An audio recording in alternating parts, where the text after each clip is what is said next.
Good morning. Monter Spiel, the Latin American program. I'd like to thank you for joining us to discuss how government, civil society, and the private sector can foster sustainable development within the tourism industry of Latin America and the Caribbean. Today's event is co-sponsored with the Vedanta Foundation, whose generous support has allowed us to host our colleague from Chile, Hernan Ladenich, over these last 6 months. Hernan returns to Chile at the end of this month, and we hope that the knowledge and experiences he's gained at the Wilson Center will enrich his efforts to protect Chile's national parks and biodiversity. Forecasts for the next 3 years have projected a 6% average growth rate for the travel and tourism industry throughout the region, and several factors can explain this upward trend, such as a change in economic preferences in more wealthy countries. The concepts associated with traditional consumerism have in some ways changed, making consumption based on experiences rather than material things more prominent. Increasingly, consumers, and especially young people, are viewing travel and the experiences associated with it as the ultimate luxury good, deciding to use their disposable income for a trip to South America over the latest iPhone. And I am definitely guilty of this. This is welcome news for several sectors of the tourism industry in the region. The multiplier effects for a tourist are many, from purchasing a ticket on one of the region's airlines to the income generated for both small and large hotels to the services offered by tour operators, travel agencies, and restaurants. All stand to benefit. Those of you that have been fortunate enough to travel outside the United States will know that the countries of Latin America and the Caribbean hold some of the most breathtakingly gorgeous landscapes and an unmatched natural beauty. From Mexico and the Caribbean islands down to the southernmost isolated areas of Patagonia in Chile and Argentina, just to mention a few. And I'd also be remiss to leave off the list Costa Rica and Colombia, which two of the panelists joining us today call their home. Beyond the region's environment and natural beauty lies its cultural richness and value, which are also worthy of mentioning. The kindness and hospitality of the people, who more often than not welcome those from away with kindness and genuine interest. Indigenous and rural communities, as well as developing urban neighborhoods, stand to benefit from the international interest in visiting the region to learn, to interact, and to experience what Latin America has to offer. When we think of the region, some typical images come to mind: white sandy beaches, diverse wildlife staring down at us from a canopy in the rainforest, or perhaps one of the many impressive ruins that carry the important and enduring legacy of indigenous cultures. But we must also recognize the incredible value that the natural ecosystems of the region represent for our planet's climate. According to the United Nations Environment Program, Latin America and the Caribbean contain more than 50% of the world's biodiversity, including mega-diverse areas such as the Amazon basin and the many coastal environments teeming with coral reefs and other unique aquatic life. Climate change will offer many challenges to the diverse environments of the region. In addition to this monumental challenge that all countries will face, Latin America and the Caribbean will continue to see an increased flow of tourists, flocking to experience and see what will likely become dramatically different in the near future. The region has a wonderful opportunity to foster and develop this unique position as a global public good, generating greater environmental awareness in the process. With the opportunity for growth comes the responsibility to adequately and proactively manage and protect the natural environment for future generations. I would like to thank my colleagues in the Wilson Center's Environmental Change and Security Program, and especially Cindy Arntzen, Director of the Latin American Program, for all their help in organizing today's seminar. And thanks again to the Vedanta Foundation, as well as Ambassador Ann Andrew, the former U.S. Ambassador to Costa Rica, who is a fervent champion of the environment and joins us today to moderate today's panel. Ambassador Andrew, the floor is yours. Oh, great. Thank you. Welcome, everyone. I had prepared some opening remarks, but I think Anders has done such a wonderful job framing this. And I know that our speakers are going to bring a breadth and depth to this topic that I think will be illuminating for you. So what I will do is hold my comments and wrap them into some of the questions and conversations that we will have after the speakers present their comments. Our first speaker is Hernan Mladenic. Yes, correct. Close? Yeah. Hernan is the Verdante Wilson Fellow Researcher who has been looking at sustainable tourism in Latin America. And just his bio should be available to you and to those who are online with us. But I just will highlight that he's been at the forefront of probably one of the most amazing conservation projects and initiatives, not just in Latin America, but in the world with the Tompkins conservation effort in Chile. and he has been the leader in making this one of the world's largest conservation areas and one of the most important conservation areas that we have. So it's a delight to welcome you, Hernan. Thank you. Thank you. Okay.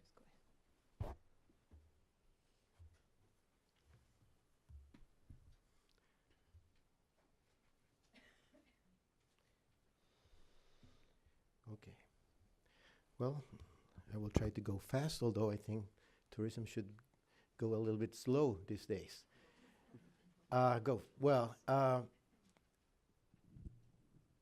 Mass tourism started in the 1950s after the Second World War, and the development of civil commercial aviation facilitate travel and open the interest of people to know places. That's why international trips quadrupled between 1950 and the 1970s. Today, about 1.3 billion arrivals, international tourist arrivals in the world happened in 2017. That's about the double of tourists in 20 years. And projections are showing that for year 2030, maybe we're going to overpass 2.2 billion people. Why is that? Basically, I think three things are happening that are very important. Significant reduction in airfares. You see these dramatic, drops in the prices. The rise of the middle classes, so there is more income available to spend in travel and leisure. There are some studies that show that after $35,000 monthly income, people start traveling domestically, and after $50,000, people start going internationally. And the social media and digital platforms are making it easier to book flights, to buy tickets, and so it's to get research and inform and review. So that's also these three aspects I think have been accelerating, the amount of people that are leaving their homes, to stay somewhere else for leisure or for business. Well, this is some of the impact, the global impact of the travel and tourism industry. It is growing faster than the global economy. About 10% of the global GDP comes from this industry. 1 out of 10 jobs in the world are from the tourist industry. And the 1 out of 5 of all net jobs created in the last 10 years came from tourism. The income that this tourist generates is growing too. It's about $4 billion a day. I don't want to mention the whole figure, which I don't know what $1.6 trillion a year and how many zeros that has, but it's a lot of money. It's about 1/3 of the world's service exports, and even more important than the cars exports. Just to show, I think that this is the pointer is here. Yeah. Just to know the context in To know the context in Latin America, this small green share of the pie is 8.5% of the total tourist arrivals in the world. That is what Latin America and the Caribbean is. That's including Mexico, South America, Central America, and the Caribbean. Mexico is about 1/3 of the 113 million people that come to South America. But although the share is small, the numbers are growing. These are the figures of the last 10 years of growth of tourism in Latin America. Every sub-region, Mexico, South America, Central America, Caribbean, all of them are growing. Here in the top is Mexico, South America, Caribbean, and Central America. This is very interesting. This is the total arrivals of tourists in the region by this is Mexico and Central America, South America, and the Caribbean. And here is the amount of money these countries receive for the tourists that are going to those places. What is interesting is almost a correlation, but in the case, for example, here of the Caribbean, you see that the Caribbean that receives 50% less tourists than Mexico, it gets 50% more money than Mexico. So that's an example of saying not always quantity is similar to quality, something that we have addressed. So far, it represents 10% of the total exports of South America, and the increase of income by tourists in the 2016, 2017 years, it grows 22%. So it's a growing and very insignificant industry. Well, here is the tourism GDP, and employment in Latin America. It's about 10% of the total GDP of the region. That's very consistent with the global numbers. You see, this is the direct GDP. This is when you include all the induced and indirect effects. Here is the number for the total employment that tourism is generating in the region. Is about 12.6%, which is higher than the global percentage. So it's a very important source of income. And it's very important in many Caribbean countries where these numbers go double, or maybe, and if you include the whole impact of tourism in the Caribbean countries, it could take about to 50 and 80% of employment and their GDP. So the evolution of the concept of sustainable tourism has been evolving, is not being the same. I believe that more than a prescription or a recipe, sustainable development reflects an aspiration, and originated in the convergence of two currents that developed in the second half of the 20th century. The field of international development, people were worrying about how the impact of large projects in low-income countries were having, the awareness of the negative impacts of an apparently benign economic sector, without chimney, we're having in all these countries. So the evolution of these two currents at some point got together, and we have sustainable tourism, which under the UN World Tourism Organization is defined as the tourism that takes full account of its current and future economic, social, and environmental impacts, addressing the needs of visitors, the industry, the environment, and host communities. What this sustainable tourism should look like? Well, it should work for an optimal use of the environmental resources, but not everything in the environment is a resource. To conserve biodiversity, maintain essential ecological process, respect communities, conserve their built and living culture heritage, ensure viable long-term economic operations, provide benefits distributed among all stakeholders, stable employment, income earning opportunities, social services to host communities, contributing to poverty alleviation. Those are the things that we expect when we talk about sustainable tourism. I see in my research, I think we in Latin America, like Anders mentioned, we have 50% of the biodiversity. We have these beautiful landscapes. We have driven indigenous communities. We have, an important heritage and culture. But how we can, seize those assets that we have there? I think I've seen three opportunities that are happening in the world that can help us. First of all, over-tourism. And I ask myself, can be a problem of many an opportunity for Latin America and the Caribbean. The digital platforms, a democratization of social media access, and the millennial generation with post-material values for sustainable development, and some new trend travels that are shaping the future of tourism that can be seized by the Latin American countries.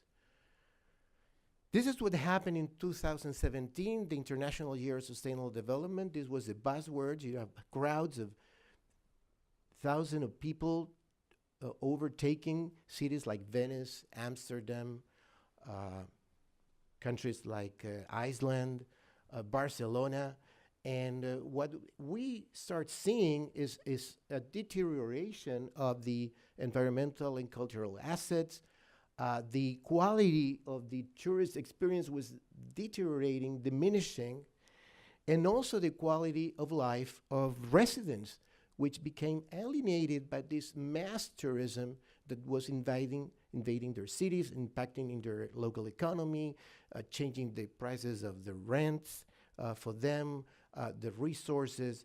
And you see all these demonstrations and protests all over the world. They were very well commented in the media with signs like this.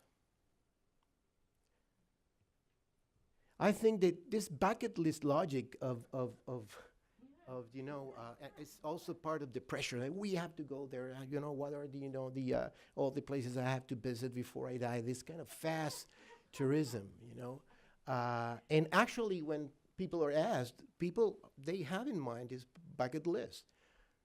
So I say, well, this in a recent report by a Travel Trends magazine, they were saying, well, what if under tourism could become the new over tourism? That people are looking for offbeat destinations, marketing immersive,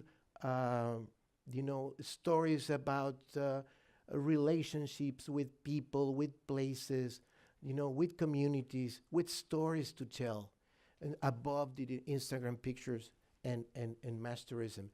So here we still with 8.5% of the tourism that is happening in the world. I think we can still have time to manage these flows and think and design very carefully what kind of tourism do we want to promote.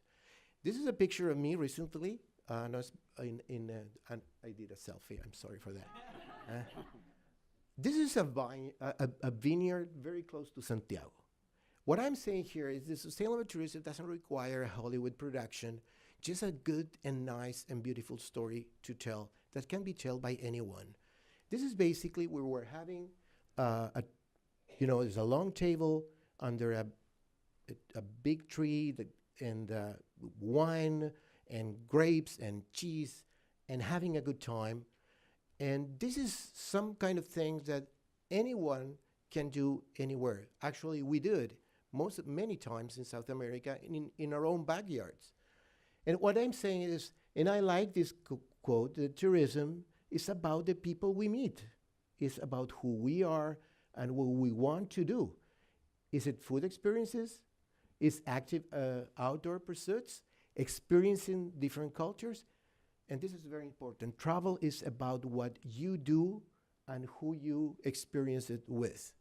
I mean, it's the landscape, is the scenery is there, like in a good movie, but would make, a great movie is the people who act in that movie, the great script, the great stories to tell. And we can tell, nice stories, and we don't need that much amount of production.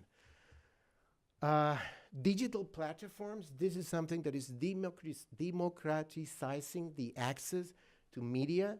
So, and it's changing the way travel is traditional research, bought, sold, and experienced. Now we have user-generated content. People can be their own content generation, publishers. They exchange reviews, experiences with others in a fast way. Shared economy, people they have spare assets like, a room in their house that they can rent. Although this is also having problems in some places, but I mean, these are opportunities that we have at our disposal, which are not expensive to grasp. The expanding traditional word of mouth, when we went back to our places, started talking about how nice we did. Now you can do it through online in an electronic way. So this is reducing the transaction cost. Now any tour operator, any small, medium enterprise or company can just have, or a businessman can have access to fast, easy, cheap promotion, and they don't have to spend money going to fairs or putting their advertisements on, expensive magazines. So extra income for this is for the service providers, because you are eliminating the intermediary. Now you can, customers and service providers can talk together. They don't need a big tour operators in the middle. So it's, better opportunities for everyone.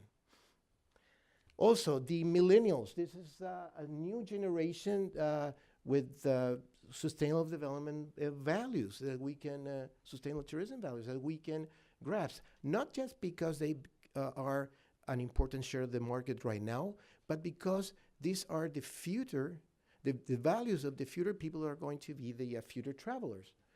And they are technology native, so they swim very easily online. They focus on the production of shared values. They share preference for sustainable options and social responsible brands.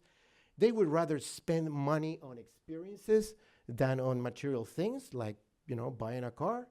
Natural travelers, they consider themselves explorers.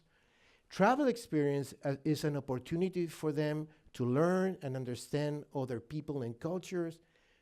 And these are young travelers with a purpose. By 2025, millennials will comprise 3/4 of the global workforce. So they're going to be not only a small proportion, there's about 22% of young people going in these trips right now, but they will comprise a big, large of who these are going to be the future travelers. So it's very important to know what their values are going to be and be prepared for this. This is some of the travel trends that you have seen in many of the magazines. All of them, most of them, has to do with sustainability. And these are things that we can offer very easily. Like personalization is the name of the game. Sorry. Experience, not things, is where people are looking. Wellness travel is thriving. Traveling in 2 feet. Yeah. Walking is the ultimate way to explore nature. Recharging deep in nature. Travelers, I need my glasses. The travelers are keen to visit new destinations that are more likely to engage in cultural experiences. Social culture and emotional facts dominate, the reasons why they decide to pick up a destination. A walking tour in a cultural city, capital, walking and being like a local, temporary local for just a day. Sustainable adventure travel, a significant story to tell back home. So really getting to know culture and this is what people are asking when they are booking a travel today. So final remarks. What we should accomplish for these things to happen? Well, of course, we can play a leading role in the new tourism trends. Yeah. Seeing for more genuine and enriching experience. More than complex and onerous investments, it will require intelligent design. That's what I'm saying. Not big production, just to think it carefully. What the identity that we want to create and project. We need some infrastructure, but simple and functional. Less expanded in traditional promotion. Our countries spend so much in fairs and the traditional promotion is. We have to invest more in the destination management.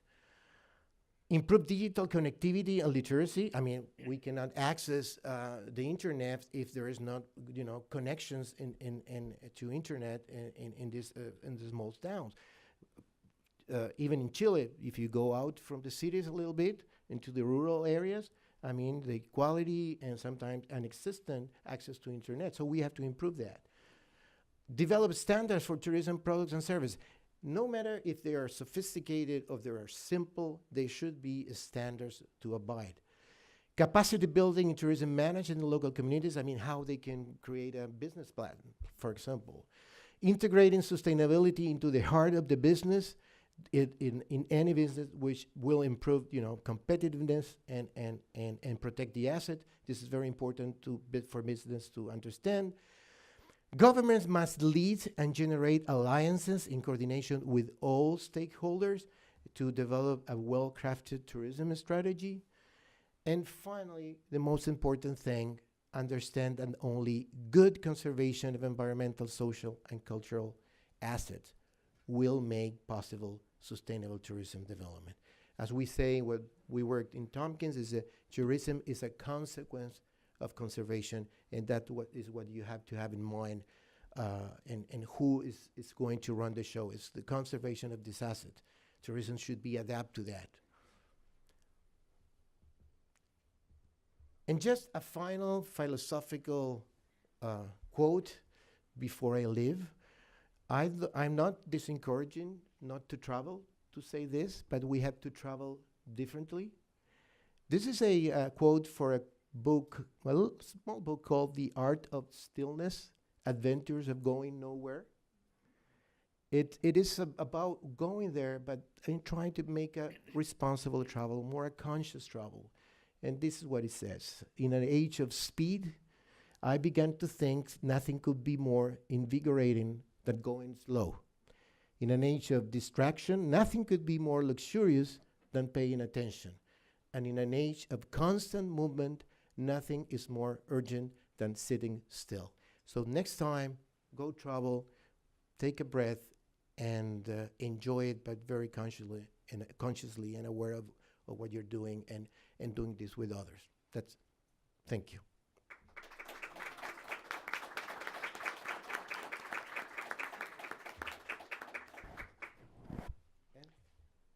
Thank you so much, Hernan. But I said, sorry, thank you, and have a good, sustainable travel. Thank you. I'm delighted now to introduce to you Donald Ledbetter. Don is the Tourism Program Manager for the National Park Service. At the National Park Service, which I think many of us know is one of the leaders in sustainability and sustainable travel. And there he coordinates engagement with the travel and tourism industry, both nationally and internationally, to facilitate collaboration in support of responsible tourism. Thank you, Don. Thank you very much. Good morning, everybody. It's nice to be here with you. I have to apologize a little bit at the outset. I'm on the tail end of a cold, and so if I sound a little rough, I just have to apologize for that, or if I trail off my words for a second while I collect my thoughts, maybe that's the reason, so apologies for that. It's really great to be here, and especially on this topic. I have to mention also I have a real fondness for Latin America. In a prior life, I used to work on small expedition cruise ships, little 100-passenger little ships. And we spent a lot of time in Central America then, especially in Costa Rica and Panama, as well as Honduras, Guatemala, and Belize. Some personal trips in Peru and Ecuador as well. And the warmth of the communities I found when traveling in Latin America is genuine and some of the best travel experiences I've ever had in my life. So it's a very heartfelt, special places for me. So I'm going to dive in here and cover a number of different topics about the National Park Service and the National Park System in the United States, but just touch on them, not go too in depth to each. And then maybe when we have questions and discussions later, see what people have follow-up questions or discussion about some of these different items. So just to set the groundwork and the foundation, just a quick overview of the National Park Service and the National Park System in the United States, so we've got an understanding of that context. A little bit about the legislative history of the National Park Service and the National Park System in the United States. We've been at this for over 100 years, developing these conservation models. And so just looking at those legislative moments that allow us to do what we do, I think will be useful and interesting to look at briefly.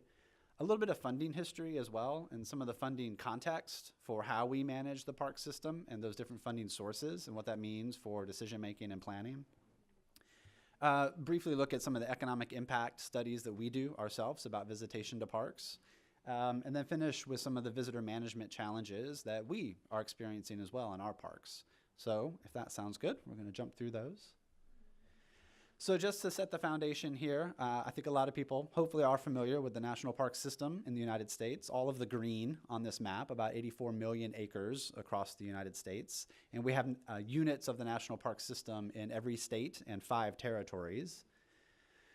So to expand on that and look at the actual numbers here, I think some people are surprised that the system is a lot larger than maybe they thought it was. So everyone's familiar with the national parks, Yellowstone, Yosemite, the Grand Canyon, and there are 61 national parks. But the entire national park system includes a number of other designations, national monuments, national seashores, battlefields, national historic sites, and that total system is 421 units across the United States. So it's a big system. It's a very large tapestry of protected areas, ranging from large landscape, expansive ecosystem parks out west or in Alaska, to small heritage sites, historic homes, presidents' childhood homes, the Kitty Hawk in North Carolina where the Wright brothers had their first flight, sites like that. So it's quite diverse.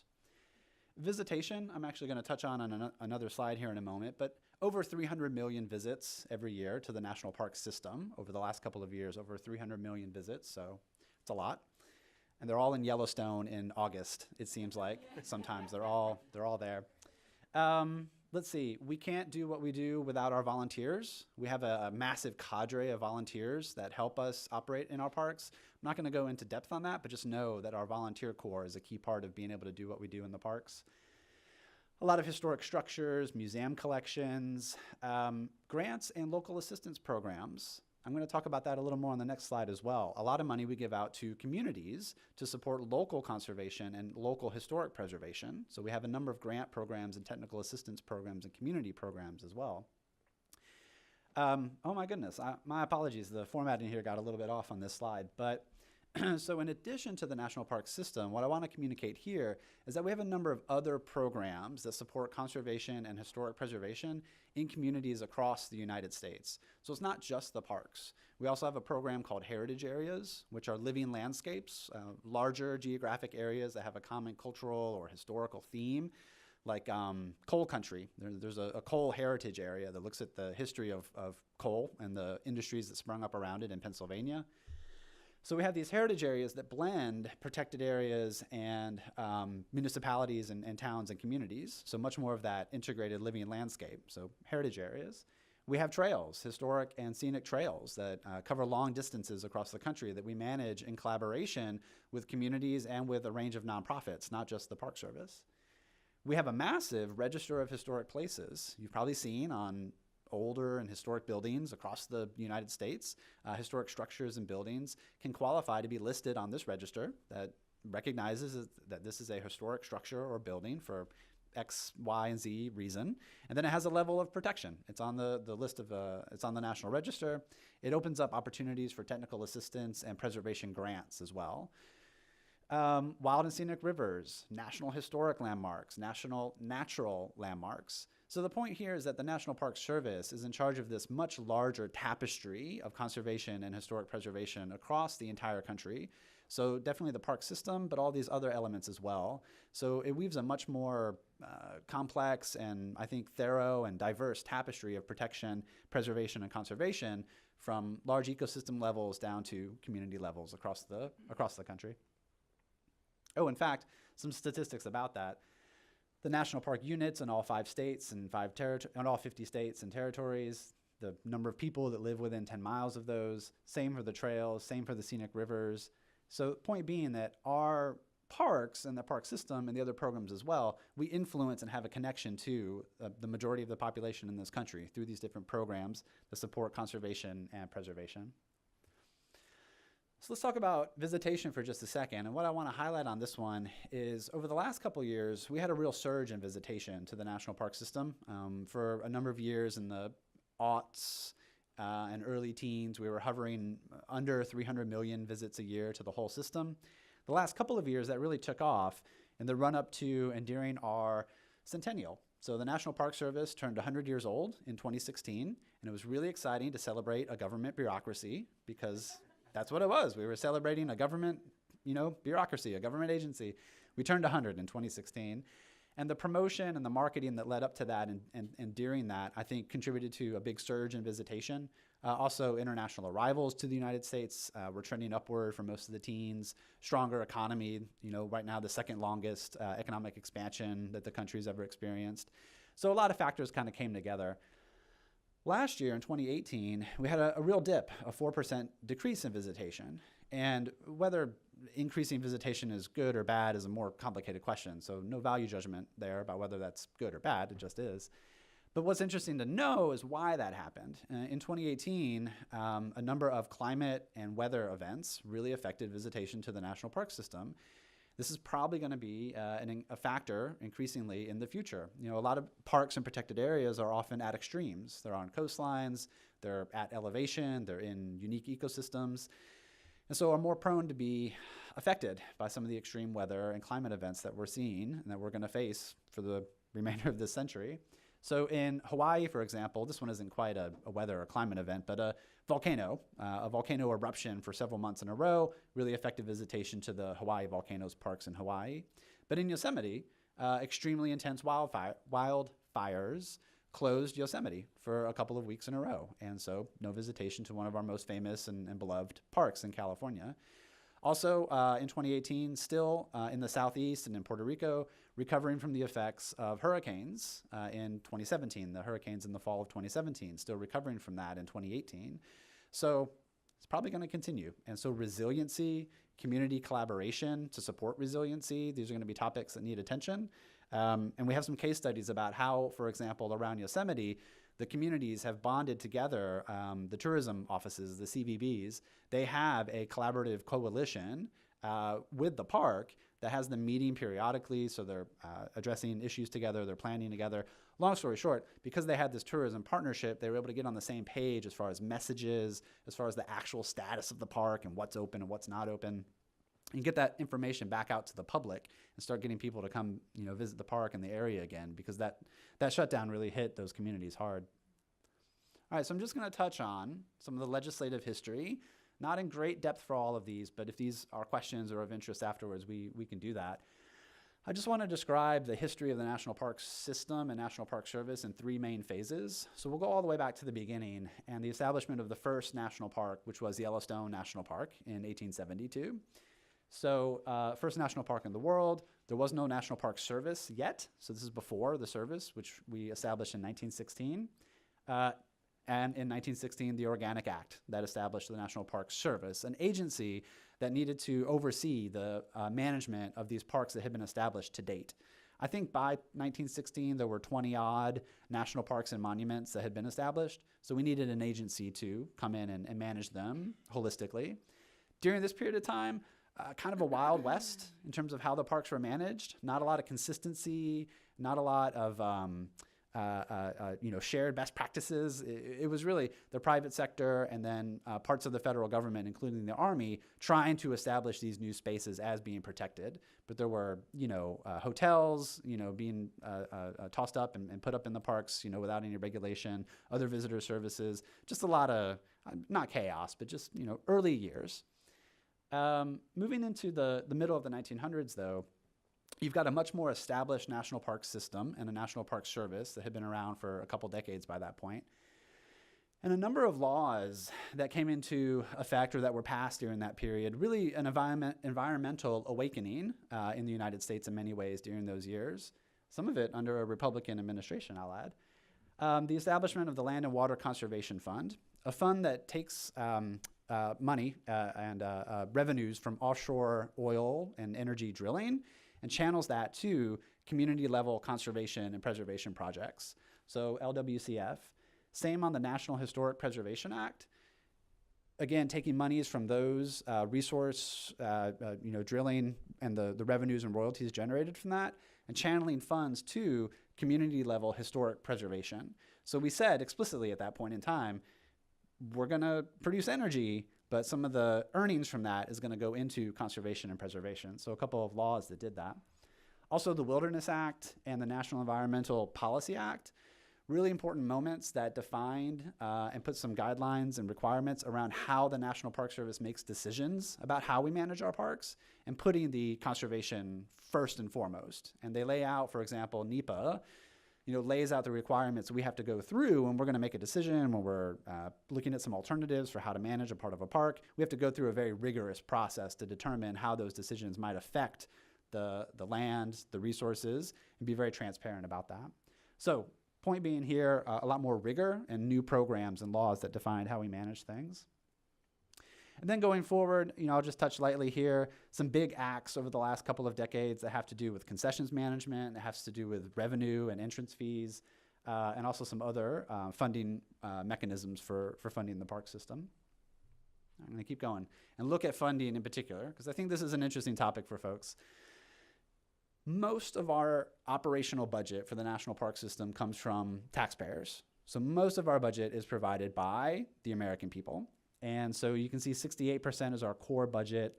The next couple of bars are also taxpayer provided. It's only the top three, and the top one is white, so you can't really see it there. But the dark green and then the lighter green, 8.2%, 3.7%, that's revenue from concessions contracts and from entry fees at the parks. So you can see that it's a very small proportion of our overall operational budget. The majority of how we operate these parks, and we're very lucky in my opinion, comes from taxpayers and Congress and the funds we get every year for these operations. We fundamentally said as a society, this is important. We're going to protect these places, and here's the money to do that and the operations to do so. But it's also really interesting in terms of tourism. So because we don't overly rely on entrance fees or other user fees or concessions fees, the National Park Service in the United States actually has a little bit of an arm's length relationship with the tourism sector. If it weren't the case and we really relied on those entrance fees, we do a lot more market research. We think about market segmentation. We think about the new visitor experiences that are going to attract new people and bring them into the parks. We do a lot more intelligence and research like that, and maybe marketing and advertising as well, which we don't do. But we don't. We rely, again, the entrance fees and user fees are a very small proportion of that. So we have this very unique and dynamic little bit of an arm's length distance with the travel and tourism sector in the United States. So I can talk more about that if there's questions in the Q&A. I do just want to touch briefly on, because this is always of interest, I think, to a lot of people, the concessions management within the park system. So we do have a very robust concessions program. These are private sector companies. So this is our PPPs for offering visitor services in the parks that offer lodging, food and beverage, retail, a variety of other visitor services. And this is some of the breakdown of that. Over 500 contracts and over 120 something parks divided up into these different segments of the kinds of operations that they do. So we do make about $130 million, $140 million from franchise fees every year from the concessions contracts. But keep in mind, that's a pretty small proportion of our overall, $2.5 billion plus operational budget. And we have been increasing our franchise fees lately in our concessions program due to some more sophistication in the contracts that we have. You've got to invest in smart financial managers in your agency who can write smart contracts, and that's something we've been doing. Okay, I just want to touch on some of the economic impact. So a number of years ago, we started conducting our own economic analysis, looking at visitor spending in the communities around the parks, so we can quantify the economic impact of visitor spending and visitation to the parks. So this does not include the spending inside the parks on those different concessions things. This is purely in the gateway communities, spending on different sectors like camping, gas, groceries, hotels, recreation industries, restaurants, retail, and transportation. So we've quantified that, and I'm not a total expert on the methodology, but this is all online, and we've got some great reports that come out every year when this is updated. So $18 billion plus on visitor spending around the national parks in 2017, supporting over 300,000 jobs and over $35 billion in economic impact. And so, of course, this kind of economic impact in those gateway communities is what engenders and cultivates the support from those communities to continue protecting these places. So it's a very synergistic relationship. And I'm gonna finish up here. Before I talk about this slide, though, I'm gonna mention another dynamic piece of our management of the parks and engagement with the travel sector. We also manage we manage a number of other visitor services using another tool called a commercial use authorization. It's a permit. It's a permit to come do guided hikes, guided photography. And Hernan said something about, ensuring that conservation begets tourism, not that, the conservation comes first and the tourism can kind of come from that and be developed around that. But we always have to prioritize the conservation. That's an ongoing struggle for us as well. We're going through a situation right now where we're being more strict about the permit requirements for road-based commercial tours, for tour buses and those kinds of road-based tours that come into the parks. We haven't always been very strict about enforcing the need to have those permits for these tour operators. So we're gonna be more strict about that because we need to understand the volume of those operators coming into parks. We need to understand the contours of that industry, and we need to manage it. We need to manage it, and we need the revenue that they need to pay for us for having those permits to go back into investing in the parks. Well, I'll tell you, because I've had to stand in front of tour bus operators and tour companies and tell them about these new permit requirements, it's not a fun conversation. I have not been a popular person at some travel trade events here in the United States, but that's the tough part of what we're trying to do here. We're trying to find that balance between conservation and access and recreation and visitor enjoyment. And there's no answer. There's never going to be an answer. It's always trying to find that balance in an ongoing way. And sometimes that can lead to tough and difficult conversations, like we're having around visitor use management. So connected to over-tourism, some of our sites have experienced really dramatic visitation increases over the last decade or so, including Arches, 100% increase, some others very high in the percentages-wise there. So we are launching into visitor use management planning and initiatives at some parks to try to figure out how to find this balance between visitation and protection and conservation. Also not fun conversations. We're having very difficult and challenging conversations with some communities, but that's part of the process, is to find the way forward and how we're gonna find this balance. So I think that does it for me, and I hope you enjoyed that and look forward to Q&A and discussion. Great.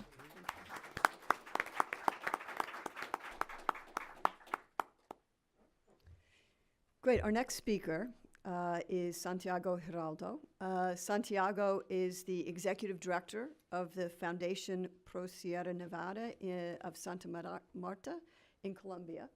It is an organization that is dedicated to protecting the cultural and natural patrimony of the Sierra Nevada of Santa Marta and the surrounding areas.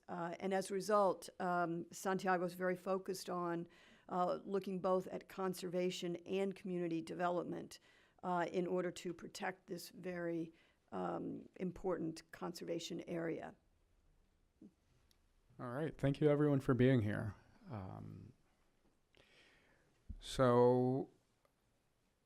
That little square right there is the Sierra Nevada Santa Marta. We're located right on the Caribbean, and it's one of the highest coastal mountains in the world. We go from the beach to around 19,000 feet elevation within 25 miles of the coastline. I've been working there for just about 20 years, and we are now facing what we tend to call the Colombian paradox, which is the fact that for many years, because of our internal conflict and violence, we weren't really visited. And that actually helped protect many parts of the country.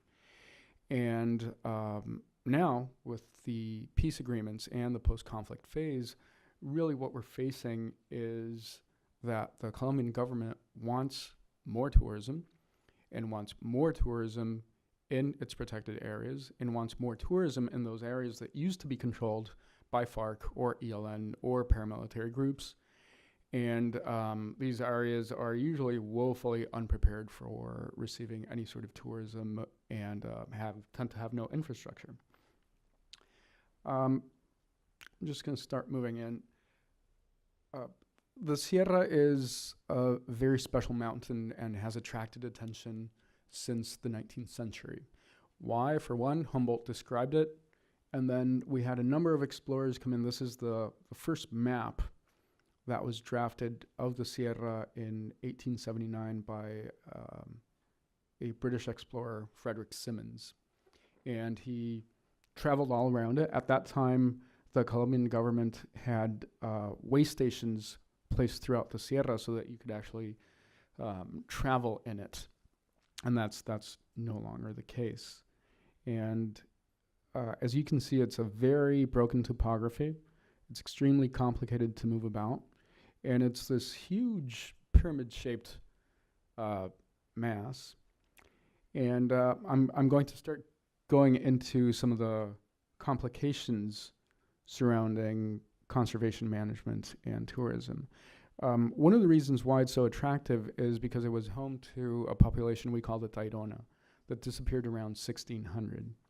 And the Tairona are responsible for the area that I work in, which is the Parque Archeological Ciudad Perdida, and many other sites strewn throughout the countryside. We have over 600 of these lying about. Now, what makes it really, really complicated in terms of jurisdictional issues is that we have, let me see if the laser pointer works. Yes. So we've got the mountain, right? We've got the city of Santa Marta here, which was the second city to be founded by the Spanish. Then we've got Riohacha way over here, Ciénaga, Aracataca down here, which is where Gabriel Garcia Marquez was born. And around 1964, we had this black line here, which is Parque Nacional Natural Sierra Nevada de Santa Marta. And then here we've got Parque Tayrona as well. So we've got two protected areas. And these green lines right here are indigenous reservations. And as you can see, they overlap around 95%. That was initially thought of as a great conservation idea. We're not so sure that it is right now, because we have so many jurisdictional conflicts between the indigenous authorities and the Park Service that actual management has become almost an impossibility. So we've got the Kogi Malayo Arhuaco Indigenous Reservation right here. We've got the Cancuamo Reservation right here. We've got the Arhuaco Reservation. Population is about 60,000 indigenous peoples divided in 4 groups, and we've got about 400,000 campesinos as well living in the area.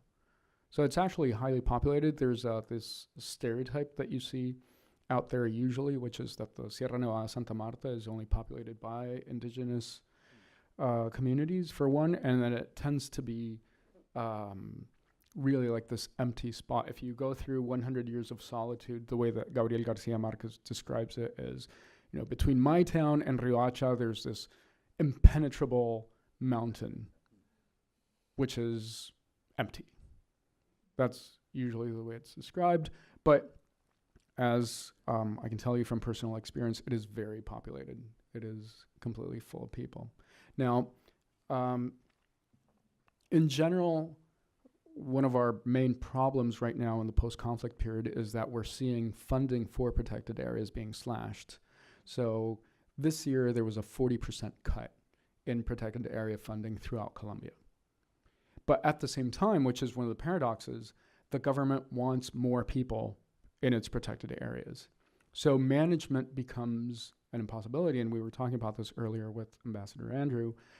Extending the rule of law into these areas, if you're not actually funding the institutions that provide that rule of law, is very difficult. So balancing that sort of thing has become a moving target. Now, what also happens in many of these areas is that when I began working here in 1999, all this area, this trail leading up to Ciudad Perdida, was under the control of a paramilitary lord. So there are not only powers in the shadow, but there are social systems already in place that manage and handle that tourism, despite the fact and beyond whatever the government wants to do. So I had to work here for about 7 years, where the head of the park would send me off with a letter saying, like, "Dear Commander such and such, Santiago Giraldo, who is an anthropologist working for the Colombian Institute of Anthropology and History, is heading off to the park. Please aid him in whatever way possible." So these are some of the paradoxes that we had to face at that time. Now, what's also interesting about this area is that our demobilization actually began in 2007. So our post-conflict began in 2007, not 2 years ago, as was the case for most of the other parts of the country.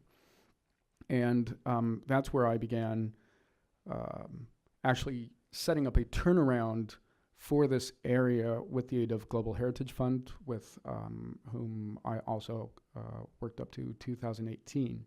So um, the aims and objectives that Hernan was talking about, there's any number of people, we all tend to agree on these. Now, what we don't tend to agree upon is how much time it takes, how much investment it takes, and how much patience it takes to actually complete these turnarounds. In this case, it took us about 8 years to be able to complete that turnaround. So it takes time and patience.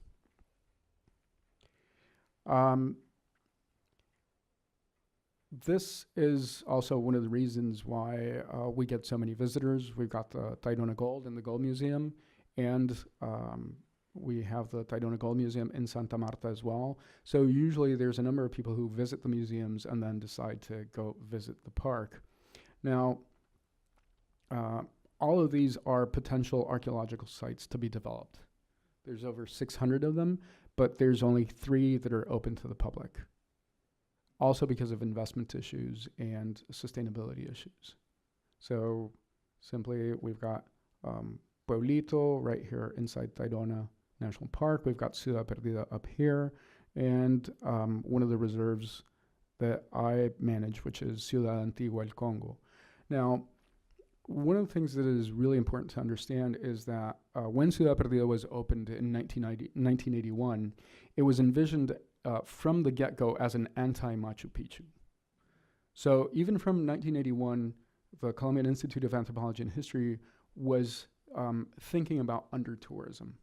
It was thinking about something that was completely the opposite, because at that time, even then, we were already seeing problems with the Machu Picchu model of cars, planes, trains, automobiles, and all sorts of transportation methods, including literally like parachuting into the park.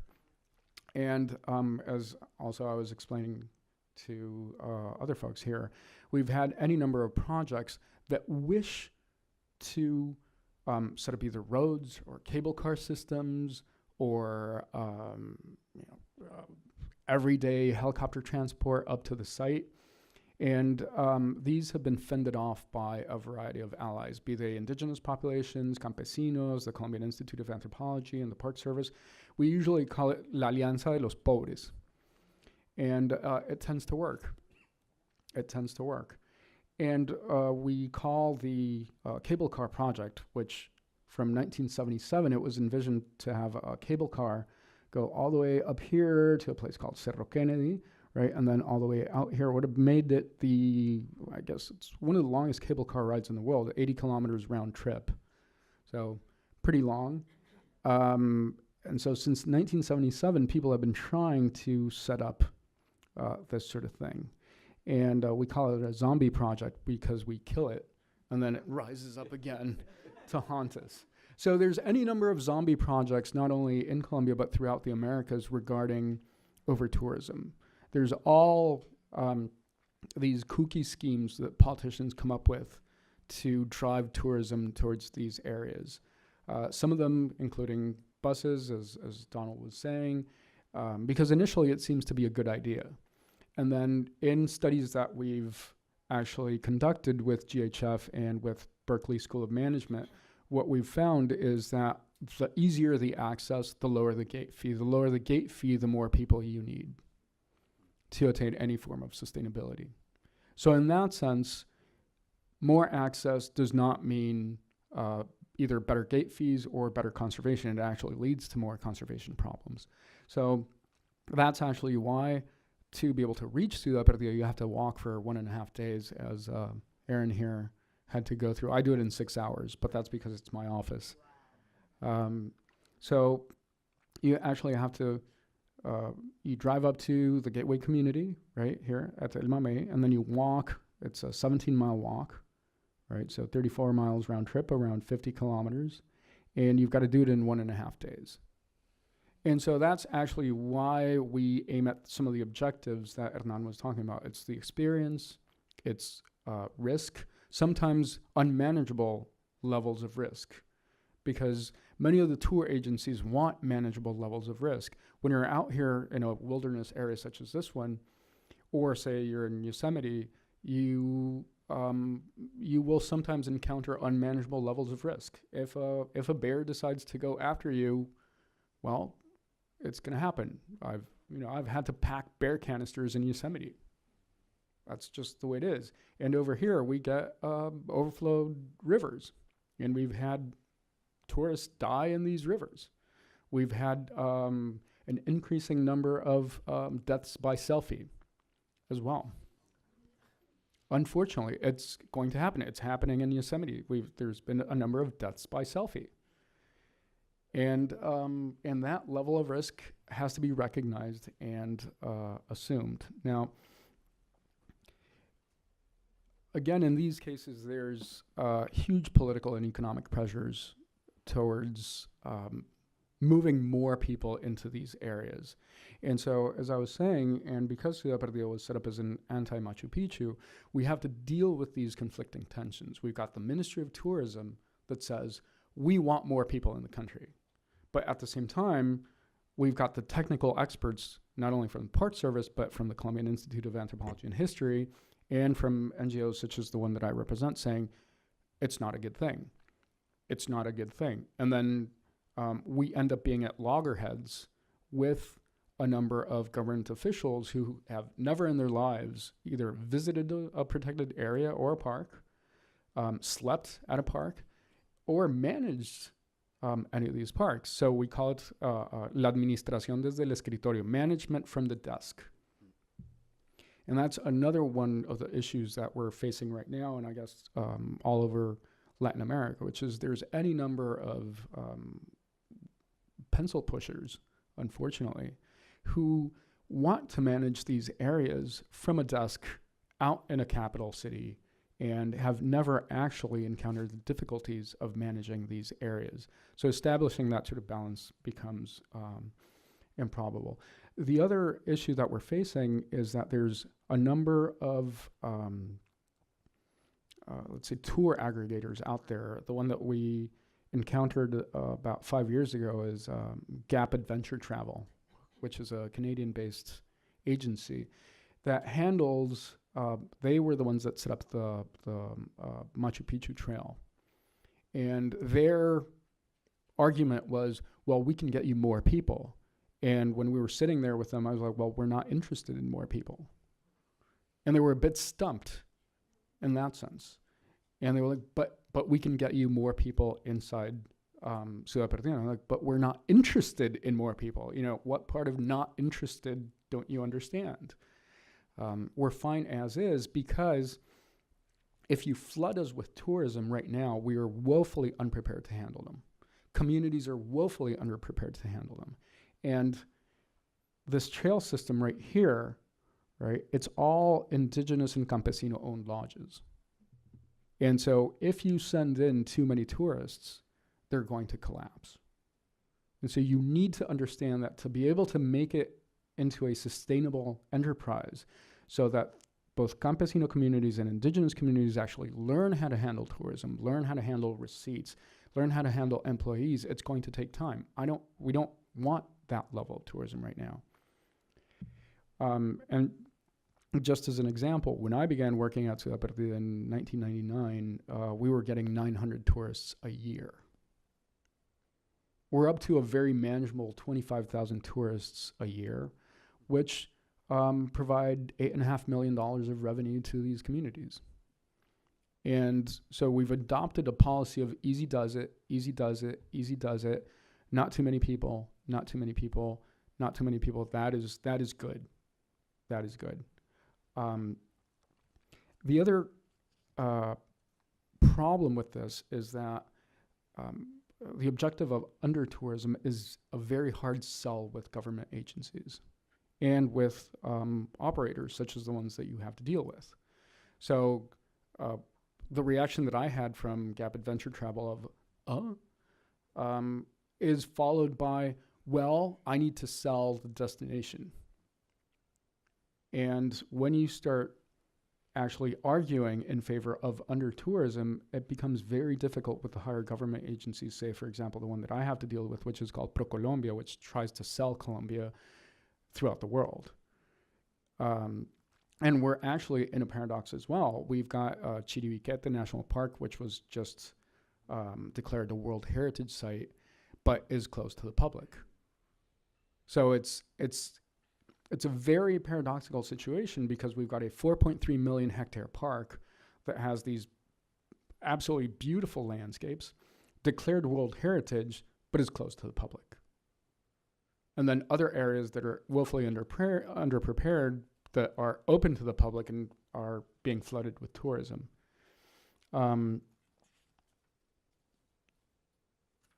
So in general, and simply to address some of Hernan's objectives, to a certain extent, conserving social and cultural assets is not always possible given the tensions that we have to manage.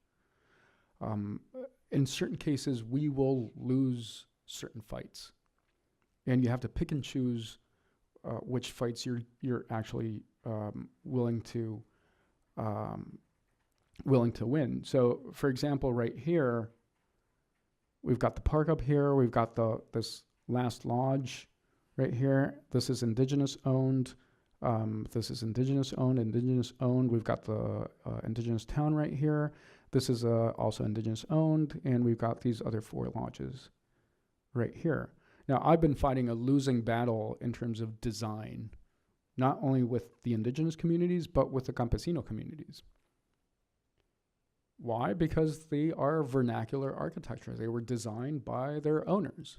And so I get any number of complaints from tourists saying like, oh my God, this is horrible. And it's like,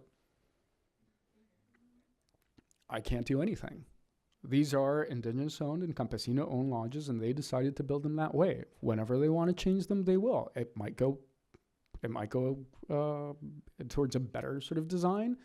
It might not go towards a better sort of design. And we had a USAID project that we implemented here where, for example, they refused to allow us to redesign the lodges.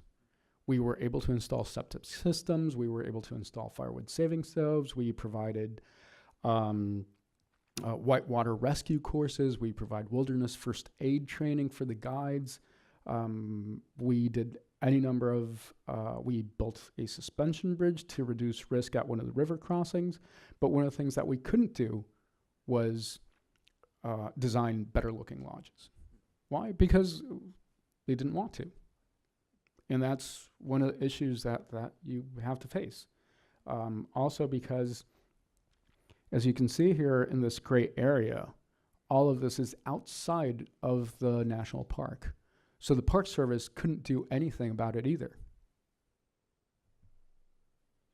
So that's why it becomes increasingly complicated and why you have to pick and choose certain fights.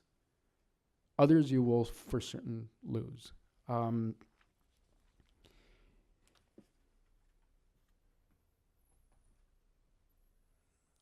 me go over these. So this is, in terms of community impact, what we have found is that this sort of tourism, if it's done in an easygoing manner, as we've been trying to do so for any number of years, does have a highly positive impact on the indigenous and campesino communities. These are the authorities of the basin, Kogi. This is Mamo Jose Maria, his wife, Bunqua, my friend Fermin, and his Caos and Comisarios. This structure that you see in the back was a health post that we built with them and co-designed. And so they began to see the positive impact of tourism. Now, Jose Maria is the owner of the last lodge before reaching Ciudad Perdida. And as I was explaining to Aaron, he makes about $90,000 a year. He's got mestizo employees. He brought in the largest TV he could put on a mule for the World Cup. Bought a 55-inch TV so that everyone could see the matches. And in general, he's a wonderful guy. And I get many times I get asked the same question that Aaron asked. So what's he spending the money on? I don't know. I have no access to his accounts. That's his problem. And so one of the main issues right now is letting go of a certain level of paternalism with the indigenous communities in terms of, oh my God, what are they going to do with the money? I don't know. I don't care. It's their money. Like, we don't get like oversight from any number of people when we get our checks at the end of the month. Like, do we have someone asking like, oh, what are you going to spend the money on? Oh, I think that's too much bourbon. No. No, it doesn't work that way. doesn't work that way. And so it's pretty clear that they have a better quality of life right now, that they are that there is increased revenue, and that it does work, but it has to be handled in a very easygoing manner as well. Also because, as I was discussing with Ambassador Andrew, what we've also found is that because there are social systems in place, when the government comes in and wants to change things, there is whiplash and backlash from these communities because there's already established ways of doing things. Because there has been no state there for, I don't know, 100, 150 years. So suddenly when the state appears and tries to enforce rule of law, things go sideways, as we've been seeing in parts of the park where park rangers are being threatened and killed. And that happens because you want to do things too rapidly and too quickly. It takes a long time to establish or to reestablish the rule of law in areas where there's been no one. So one of the issues that we're facing right now is access to the snow-capped peaks. These are the peaks in the Sierra Nevada Santa Marta, and there's any number of mountaineers that want to go there. It's one of the last places in South America where you can't go, so they all want to go there. And right now what's going on is that the indigenous communities that live in the different watersheds are negotiating that access in differential ways. And we have the whole range of, say, ultra-Orthodox spiritual leaders saying, like, no, it's a sacred area, no one can touch it, right? Sort of like Devil's Tower in Wyoming, where in certain times of the year, no climbing allowed.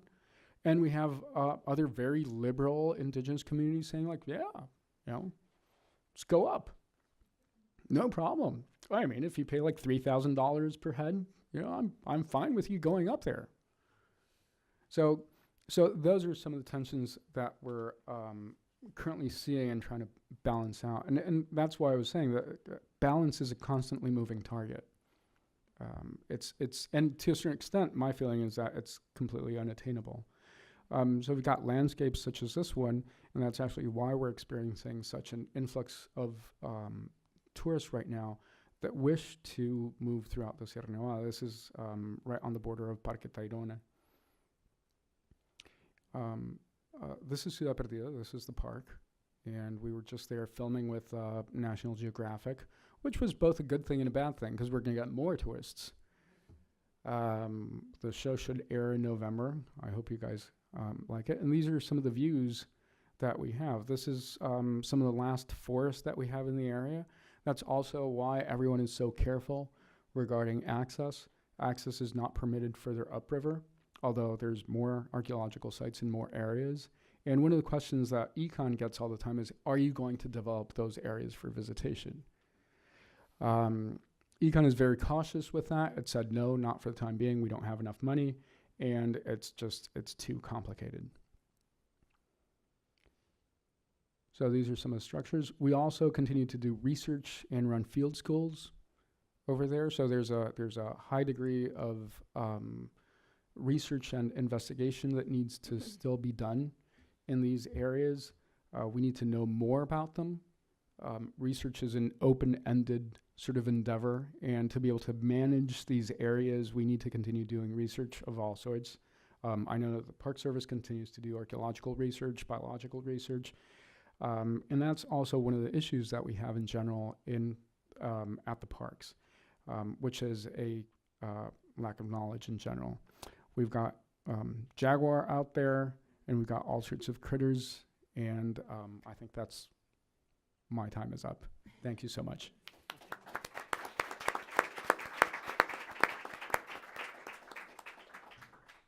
Thanks so much, Santiago.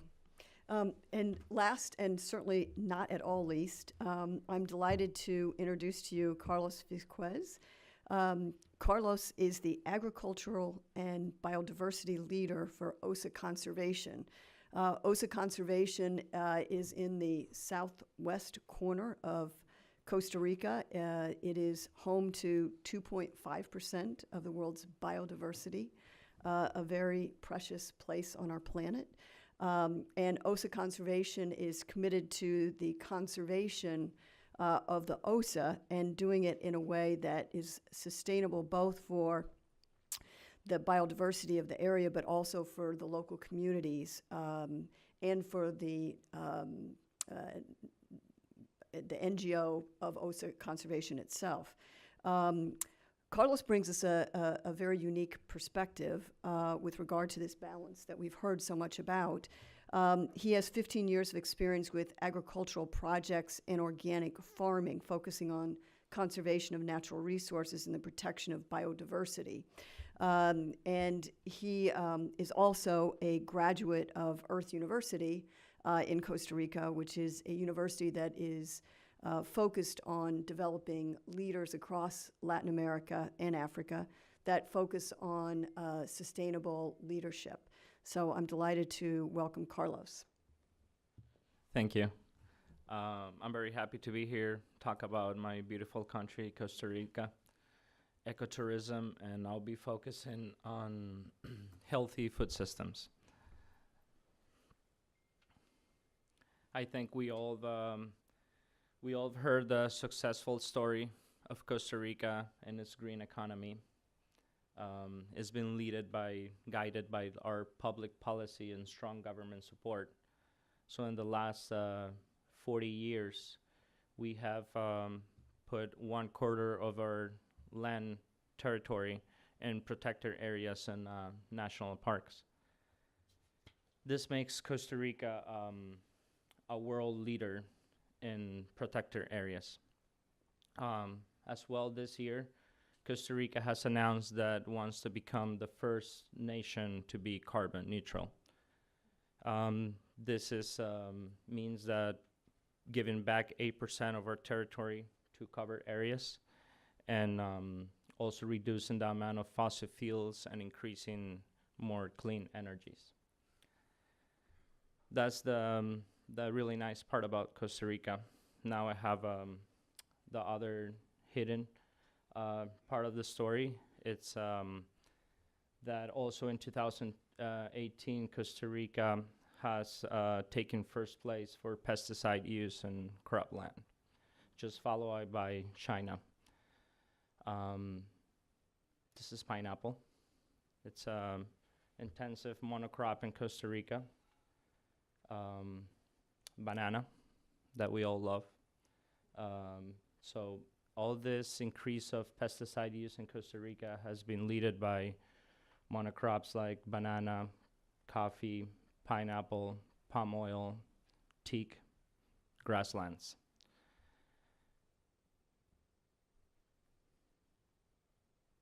So now from the opportunity from the ground up, I think also conservation, it's trying to change the story of how we do ecotourism, because it's ironic that tourists come from all around the world to visit Costa Rica, and they ended up also eating contaminated food and water.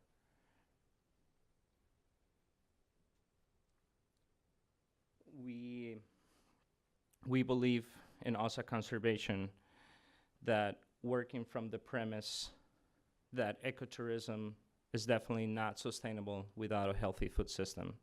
And that's what I'm going to talk about, how it's so important to have a really good, healthy system around our ecotourism.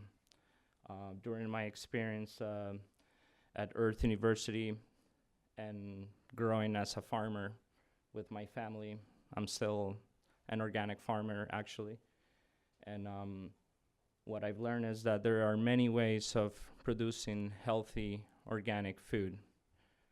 With this, I mean the creation of food forest, agroecology, permaculture, just different ways of organic food production. I've dedicated the last 15 years providing help and assistance to small farmers and institutions that want to promote this type of agriculture or food production among our communities, especially because they're the ones that are suitable to provide the food for our ecotourism activities. This is a farm stand that we put together in OSA Conservation for a big day celebrating our national parks. And what we did that day is to provide all kinds of seeds to the farmers and community members that came to visit our campus, so they can take back to their communities bananas, plantain, roots and tubers, medicinal plants, crops that they can start propagate and have in their farms and land, and then in the future also be part of our chain of supply for ecotourism. And that's what I really believe, that ecotourism has to support the communities around. Ecotourism has to create an ecosystem around it and support all these farms and people not only being employed by the ecotourism activity, but providing the food for this activity.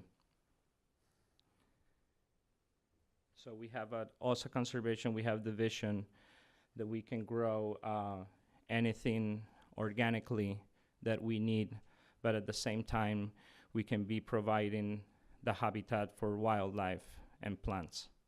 And this is what I believe is truly organic farming, is doing farming and conservation at the same time. This is a vanilla plant. I think it's one of the crops or products that could have a better or the best conservation story. Vanilla, it's now a high valued crop worldwide. We are propagating endemic species of vanilla in OSA Conservation, and showing farmers how this is an alternative for them to practice conservation, to regenerate ecosystems, and also have a high value crop that eventually will generate a different economy for their farms. So as part of the OSA Verde Biological Campus, we're building an organic agroecological farm. So our farm in OSA Conservation, it's institute truly sustainable ecotourism. We bring our tourists, we teach them how we are doing soil restoration, how we are doing agroforestry, how we are propagating heirloom seeds, how we are teaching farmers around us how to do seed conservation, and train them, provide them with the tools to go back and practice themselves, and then be part of our team and part of our supply chain, not only for the ecologists around OSA Conservation, but to the communities and the whole food system in Costa Rica.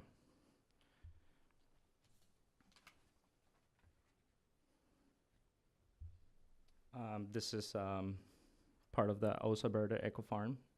Just a corn patch mixed with squash.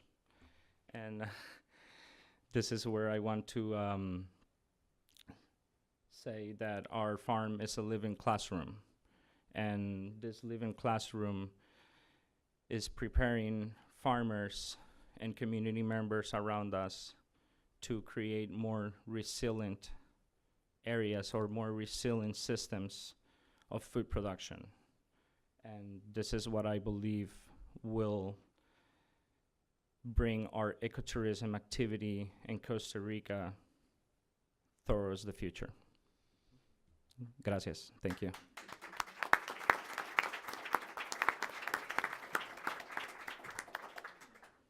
Great. Thank you all so much. We're going to have a few minutes of some conversation up here, and then we'll open it up to questions. And let me just begin. Costa Rica, the government has invested in their green ecotourism brand, and ecotourism has certainly made a contribution to its GDP and employment, especially for underemployable communities young people, people without a college education. Hernan, in your talk, you talked about how governments need to take a lead forward if we're going to advance sustainable tourism. And I would just like to open it up by saying, you know, what is going to drive governments to invest the money and the resources and the standards that will actually give a foundation to tourism that is sustainable for the communities and the environment and the tourism business. And thinking again, just kind of reflecting on what Don talked about, with the types of legislation and the programs and the standards that we've seen here in the U.S. that have been effective. So I'd like to just ask you that to start. Yeah, I think that the experience of like Costa Rica, which is very interesting, your presentation here, is that at least they decided, you know, this is what we're going to be in the, and this is something that has been embraced by governments, by private sectors, by NGOs. Of course, there is these problems like anywhere, but at least I found that they created this and designed, this is what we are going to be. In the case of, for example, in Chile, I feel that sometimes they want to, you know, try to find and like embrace all the opportunities, but not with a clear objective. So basically now tourism is becoming very, I think, slowly to be recognized as a economic activity, but I think that it's not being still, you know, to understand what is in the basis of that economic activity. And that the basis is that we have, you know, 23% of our land is protected, and we can build from that an image of saying, well, here we have these assets, you know, that should be put in value. We still don't have any measurements of, you know, the money that national parks give to the economy. We only have, you know, the ideas of, you know, the tickets that when people get in, but we know that more than 75% of the people who go to Chile, the main drive is because we have this landscape. So there is a value in besides, you know, for us who are conservationists, and they don't have to tell us, you know, how important biodiversity is. But sometimes when you have to talk with the government, and that's what we did when we proposed to create these new parks, is to create a story that for them to understand. So tourism was a way of them, was like a bridge for them to understand the economic power of national parks and all the benefits. That's one way you talk to them. We say, well, here we have proposing to you a vision of development that is a consequence of conservation.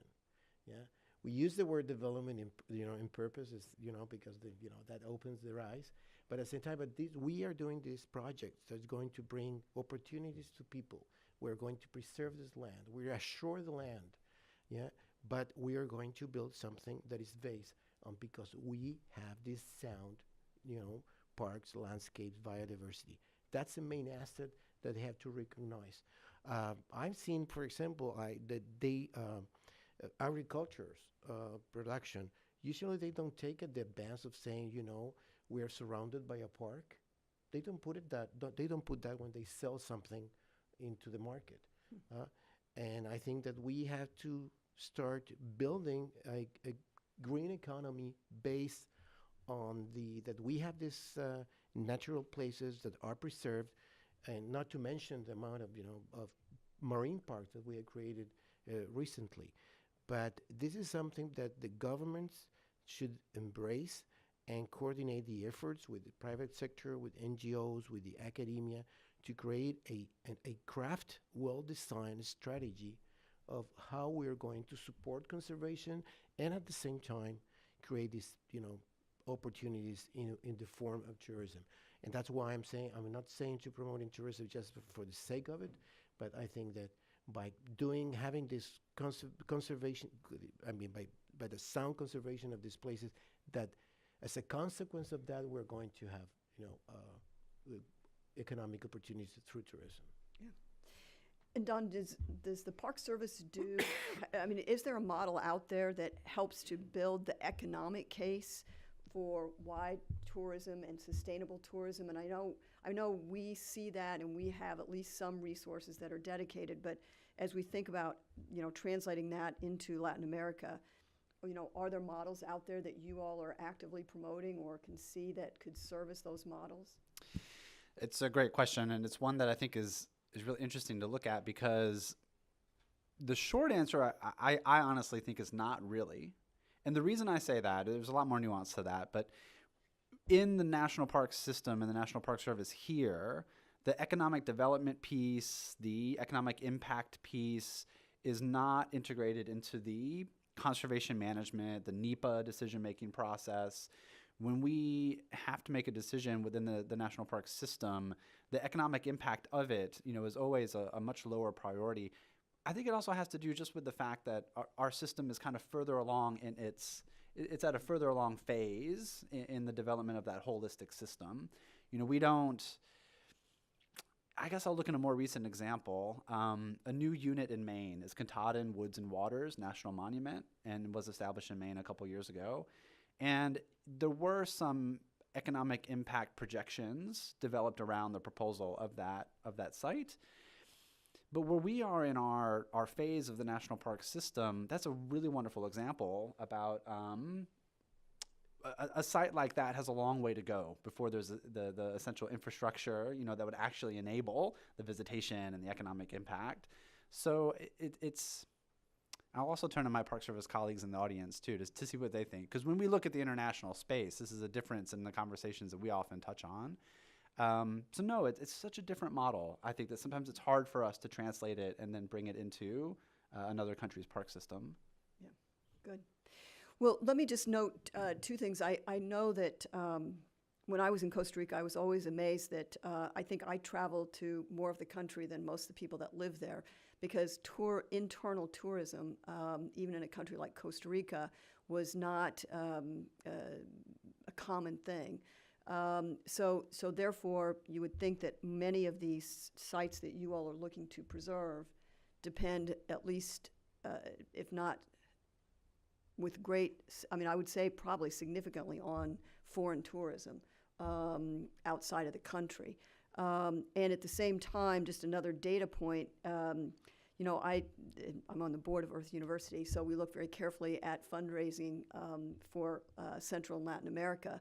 And it's shocking the limited amount of philanthropic dollars that go to Latin America overall. And so I'm struck by, many of you have talked about the fact that we need to have a design and a plan, and that plan has to be balanced. But doing that takes resources. And if you're not bringing in the tourists and you aren't getting the philanthropic dollars, it is a big mountain to climb. So Santiago, I know you think about this. How do you pull together the resources to have the ability to design, the sustainable tourism of the future? In general, again, it's a fine balancing act. So with the Colombian Institute of Anthropology and History, when we decided to set up this project in 2009, we set up a conjoined strategy. For one was the fact that the Institute had to move its resources towards lobbying internally with the Colombian government to get more funding allocated. When I was part of the Colombian Institute of Anthropology and History and I received Ciudad Perdida as head of the park, my budget was $25,000 a year. That was it. And I was basically thrown out there and said, you got to do whatever you can. And then GHF came in and they said, $25,000 a year, here's another $25,000. So it became a question of co-funding. Also because donors are more willing to actually donate their money if they see that the government agencies are actually pulling their own weight. One of the things that we get from donors all the time is, well, I want to see action on the part of the government institutions. They can't just sit there and wait for me, who is a gringo, to finance your heritage. That's just not the way it works.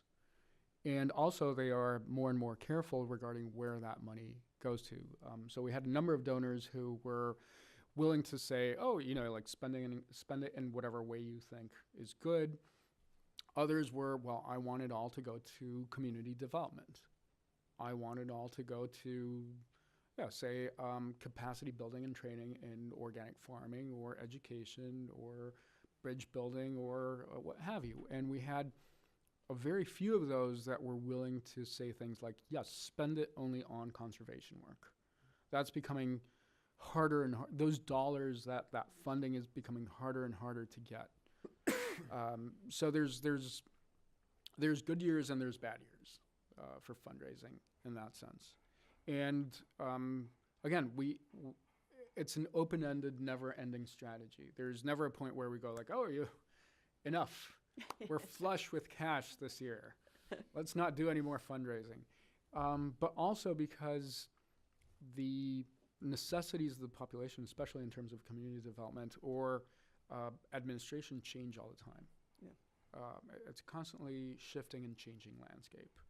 And so that's also one of the reasons why we've sort of abandoned very broad management plans. Very broad management and fundraising plans, because they tend not to work. So really what we do is, like, on a yearly basis, we decide the conservation objectives that we wish to achieve in the next year or 2 years, and the fundraising objectives that we need to achieve in the next 2 years. And at the same time, when we apply to major grants, we hope that the projects will be at least 5 years. Because we've also seen that very short-term projects don't work. So we might get, we've had problems with grants that say, like, you need to fix all of your conservation problems in 2 years, and I'll give you $5 million. And we've got to go like, sorry, we can't do it. Because what you want us to fix cannot be fixed in 2 years. We can begin to fix it in 5 years, or 7, or 10. But anything less is wishful thinking. Good. Well, I was going to say, I have many questions, but I know, and I'd love to dive more into the impact of climate in many different ways, which I could see it has a significant impact on this, but I also know we're running short of time. So I'm going to stop and open it up to the audience. And Cynthia, do you? Great. Thank you so much to all of the panelists. This has been an extraordinary discussion. Cindy Arnson from the Latin American Program. My question is for Don, but draws on a lot of the comments that you, Anne, have just made, and Santiago and others, which has to do with the financial sustainability of national parks and protected areas. In the United States, there's something like, 67% of the national park budget comes from an annual congressional appropriation, if I remember your figures correctly, somewhere around in there. We also know that U.S. national parks were created by, as they have been in Chile, with enormous donations of private land.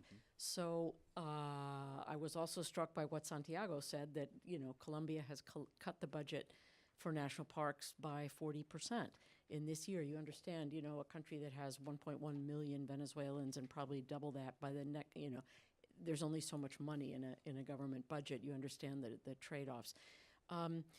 What is the proper formula to make these areas in Latin America sustainable if you can't always count on national budgets, and the whole idea of private philanthropy is way underdeveloped?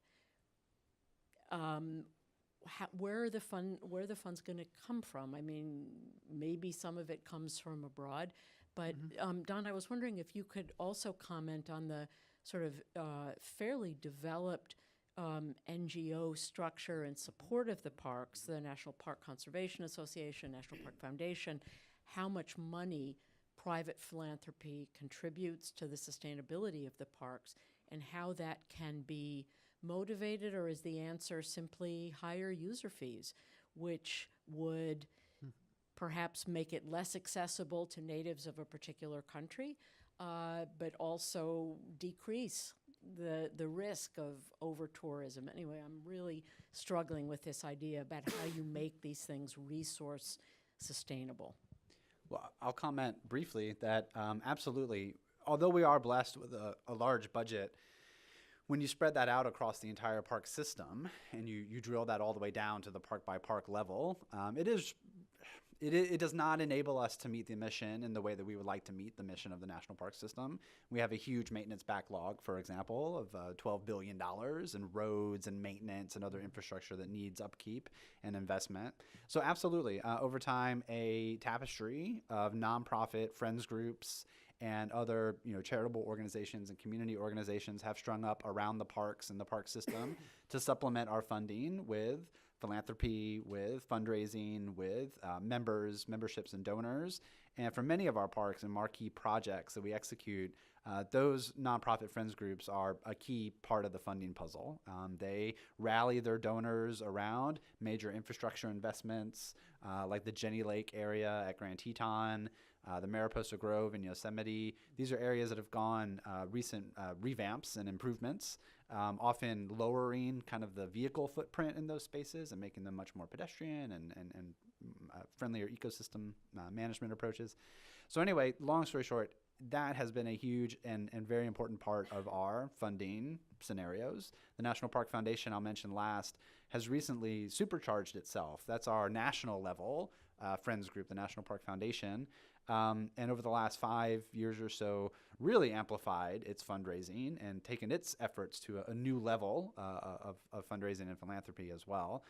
So a great partner organization that's growing there. So I know that's happening in Latin America and certainly has been a key piece of how we're able to do what we do. At least in our case, and in the specific scenario of Ciudad Perdida, we are looking into the Colombian Institute of Anthropology and History is looking into raising its gate fees for the most part. Why? Because government funding cycles are all over the place. So you can expect a certain level of funding for 2020, and then when 2020 comes up, it's not even there. You get another 40% slash, or it's all over the place. So right now, say going to Ciudad Perdida, a tour costs about $350, of which $17 are the gate fee. So what we're and the rest of that money goes into communities. It goes into the lodge fees, pack fees with mules, transportation, food, all these sorts of things.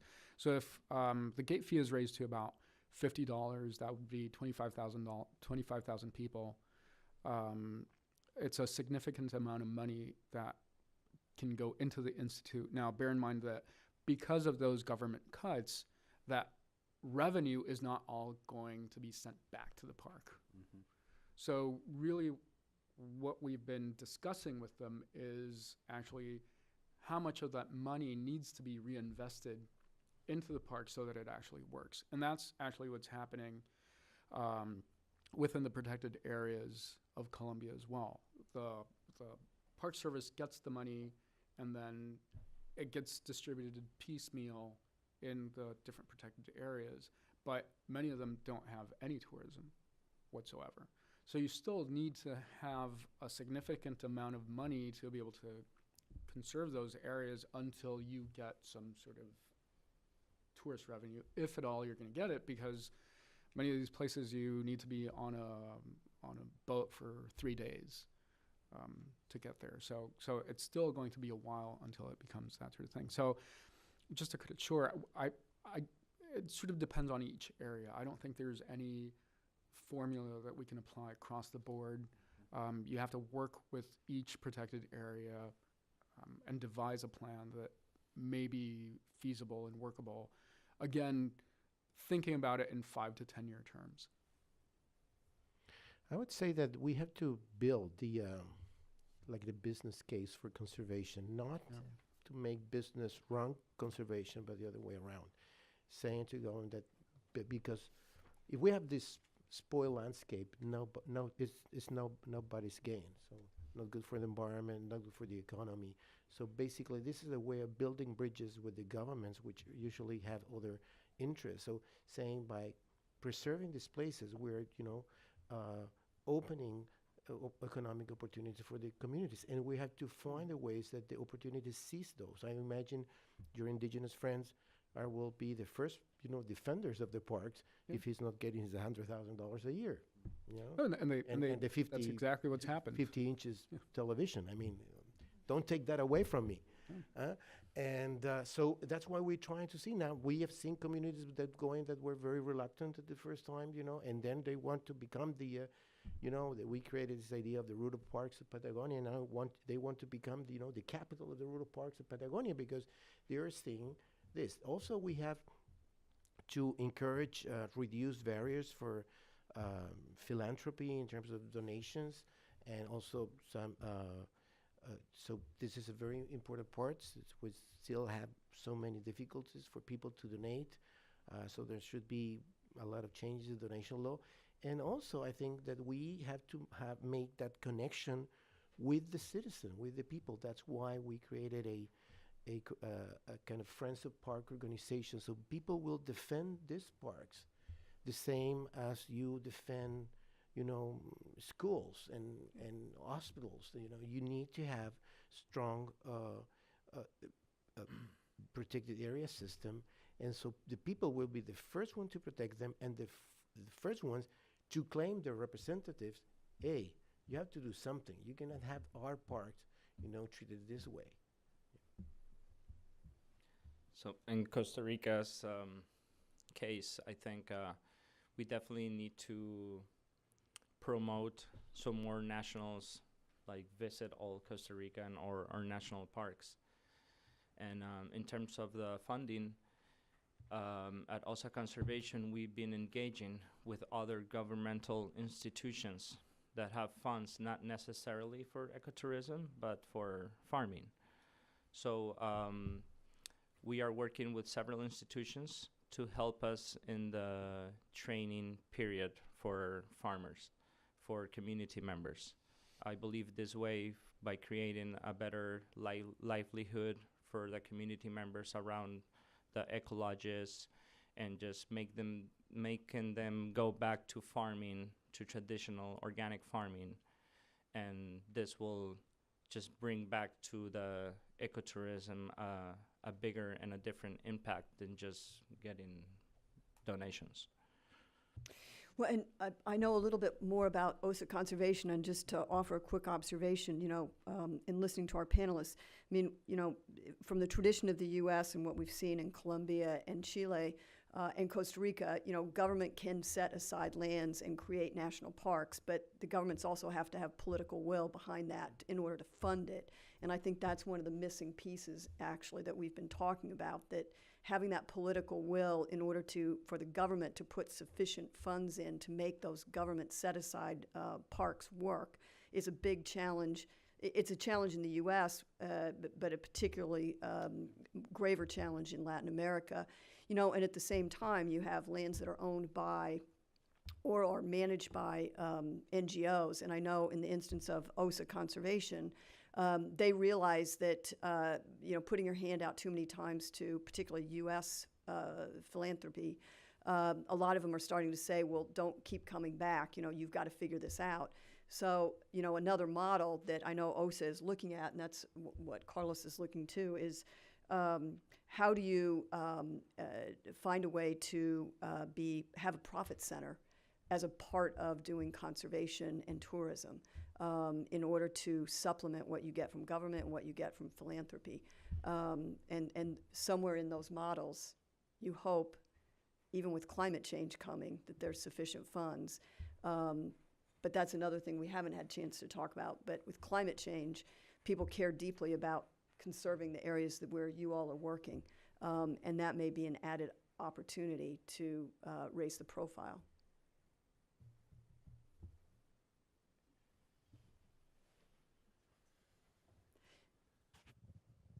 Hello, thank you for all your presentations. They're very interesting. My name is Audrey Volanovich, and I'm with DevTech Systems, a contractor with USAID. My question is, what are strategies that governments, national governments, and international entities can take to overcome challenges in promoting sustainable tourism, especially in countries experiencing politically and economically driven humanitarian crises, particularly in Venezuela, the Northern Triangle, Nicaragua, and those countries, their neighboring countries, especially those who are recipients of migrants like Colombia and Costa Rica? Thank you.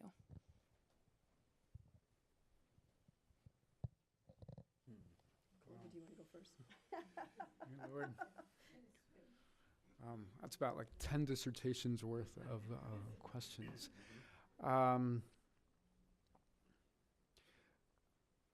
One of the things that happened during the really bad years in Colombia is that you simply had to wait it out. You had to be patient. And so I couldn't do anything at the park for about 8 years. I simply had to wait it out. Because if I tried to find any funding, it wasn't going to be there. There was no window of opportunity, so to speak. Also because the requirement for many agencies is that there's a level of sufficient political stability that your program officers can actually go there and see whatever it is that your local operator is doing out there.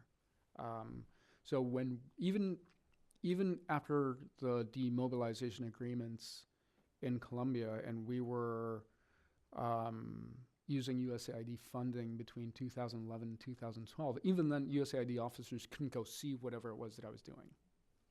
They sort of had to take my word for it, and I'd show them the photographs and all that sort of thing, because they weren't allowed to go there. So much of the aid ends up going in a rather terrible fashion to wherever it is that your program officers can actually go to. Right now, there's a whole different issue, again, with Venezuelan migrants. A very good friend of mine who's actually based out of DC, he was with the World Food Program. And the only thing we can do in that sense is give them enough food to keep them going and assume that Latin America, as a sort of a capillary system, is going to absorb all the different migrants, all the Venezuelan migrants. And that's basically what we're trying to do. We're trying to absorb as many as we can. But again, and he was saying this was part of the World Food Program, there's so many angles of attack that you can cover. And he was, we're grossly underfunded, we're grossly undermanned, or underpeopled. And again, in discussions with him, we were also saying, you have to be patient, you have to wait it out. Sometimes because of the urgency of the situation, you can't see the whole picture, and it's far more complicated and complex than what the media usually paints it out as being. So, for example, right now, basically, we're all waiting out the situation in Venezuela, seeing where the chips fall. Great. No, I just want to add that I'm seeing that tourism, after countries in conflict, I think it's the easiest way to pull up those people out of poverty, because it doesn't require, just by saying, now it is safe to go. Yep. Yeah. Then That's what we had. So then you go, and so then you have to design how you're going to craft the design of the tourisms and offers and the story you're going to tell. But for sure, I think tourism is dragging many countries out of poverty very soon after a conflict. Great. I think we have time for one more question, and I'm sorry that we are so short on time, but I'll just go with the gentleman in the middle. Oh. Oh, well, we can answer after Yes. outside. Thank you. John Putnam with the National Park Service International Affairs Office, and this has been great, particularly since we have very strong historical and current connections with all three countries featured here today. I just wanted to mention, for anyone interested in this topic of tourism and protected areas, there is a group under the World Commission on Protected Areas, which is a global group of experts focused on parks, protected areas, and other subjects, on tourism and protected areas, known as TAPAS. And they just, in the last couple of months, actually published a best practices guide to the issue of tourism and protected areas.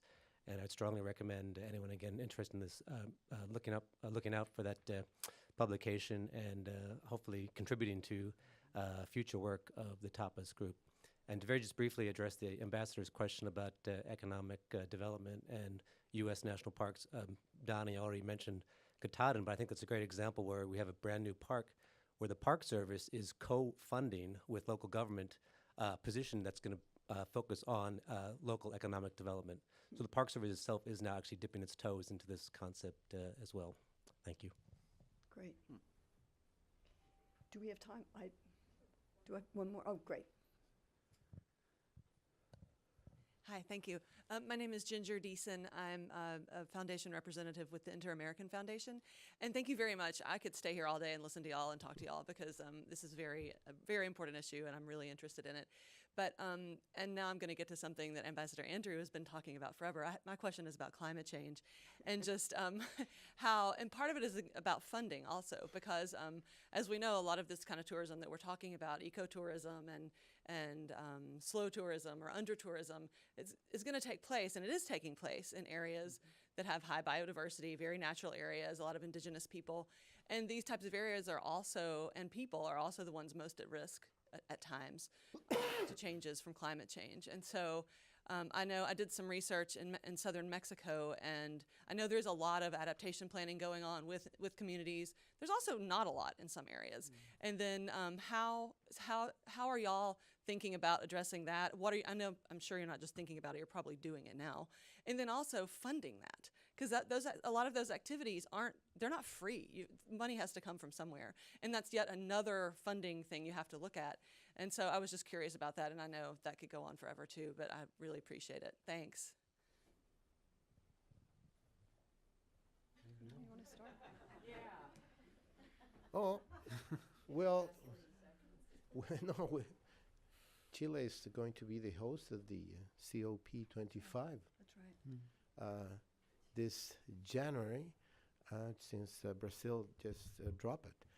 And so we are very concerned on, in part, the government decision of create these new parks. Also, they also added a lot of new public land, which is a way to compensate, for climate change. We're very worried about, the changes, especially in a country that's very long, and the climate. It's moving. It's getting warmer in many areas, and for sure we have to address that. In my study, the case for the Caribbean countries is very important, where you have maybe 80-90% of those countries' GDP based on tourism, which could be a good thing because in many ways. But I mean, if they are having a strong or hard-hitting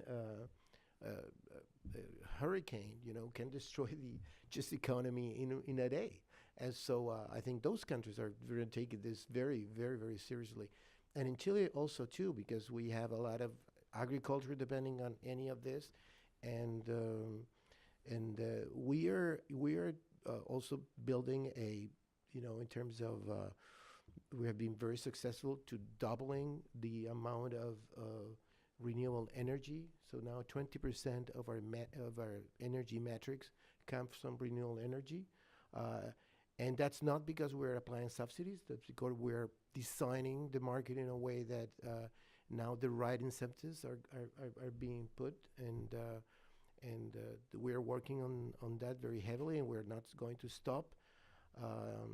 Energy efficiency everywhere, that's something that we are trying to promote.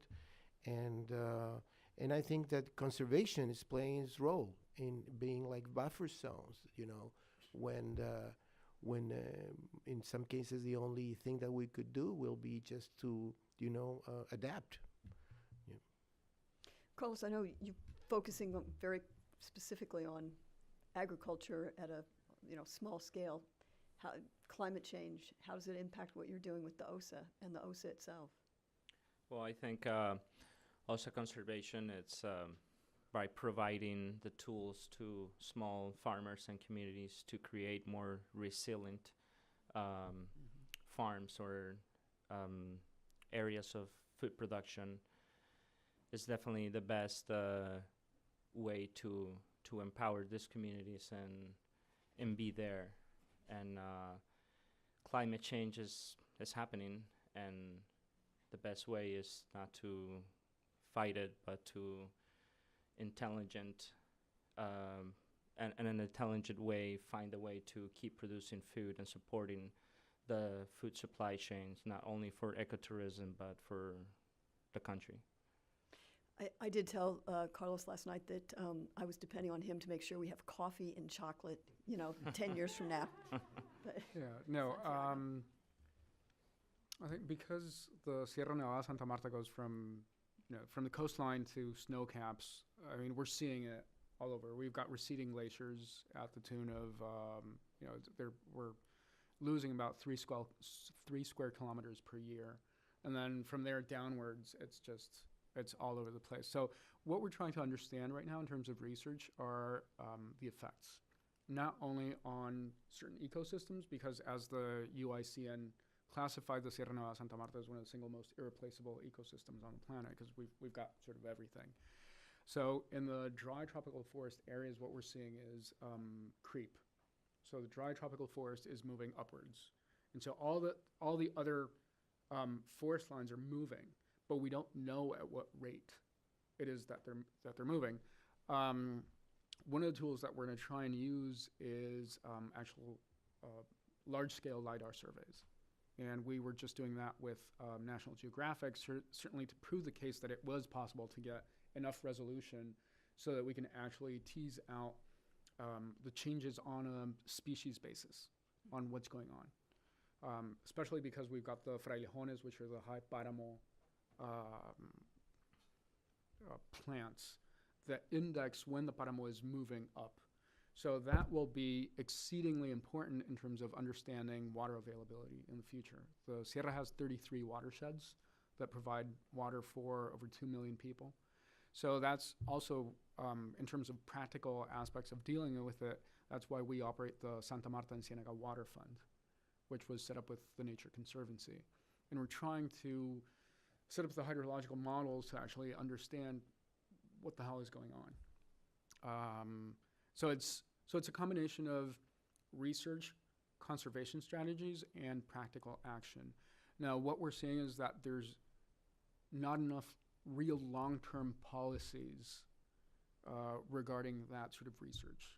I was really peeved at the fact that the Swiss have an 80-year strategy already in place. And why? Well, because they're Swiss. And so they're already mapping what the glacier valleys are going to look like 60 years from now. And they're already designing the water systems that are going to carry that water down to their hydroelectric plants. So I think we're doing things in different countries, but I don't think we're doing enough. No, I just wanted to add something. I just remember I was in Chile last week, and we were just coming from the beach to Santiago, and I just realized something that I was reading on the news is that because climate change, and now they are planting. I mean, we're becoming one of the big exporters of avocado trees. Yep. And of avocados to the world, and I think we're the first exporters of avocados to China. Warmer. And because it's places that were, empty and areas where we have, natural reserves now, they have this pressure of agriculture frontier moving up to these places with a lot of consequences that the government is allowing this and they say, oh, okay, well, they're planting these, empty hills. But this is obstructing water, and then we have water problems. So I think they're not taking into account all the consequence of those decisions. We're so happy because we're just, avocados are a good thing for your health and everything, and everyone loves them. But it's having a lot of pressure, and it was amazing to see the sea of avocado plantations in areas that were uncovered before. And just to piggyback on that, because our coffee line is moving. So coffee has grown from 600 to around 1,500 meters elevation, just about. But the 500-meter contour line right now is too warm. It's getting all sorts of pests and roya and all sorts of things. So we're having to talk to the farmers that have been longtime coffee farmers and go like, well, you're going to have to rip out your coffee bushes and start planting yucca, manioc, and we're actually trying out new species of manioc that are being developed in the llanos because it can be like 90 tons per hectare. in terms of production. So we're having to deal again with the farmers. We're actually setting up organic cotton farming in certain areas that are now warmer. It's a shifting landscape year by year. And if you combine climate change with El Niño and La Niña, then it's certainly a challenge. So I think that next topic we need to do is bring this back and talk about climate change and how it's impacting conservation of an area of Latin America that is incredibly precious to all of us. So with that, I'd like to thank Cynthia and the Woodrow Wilson Center, and to thank our esteemed panel, and thank all of you today for joining us. Thank you very much. Thank you all.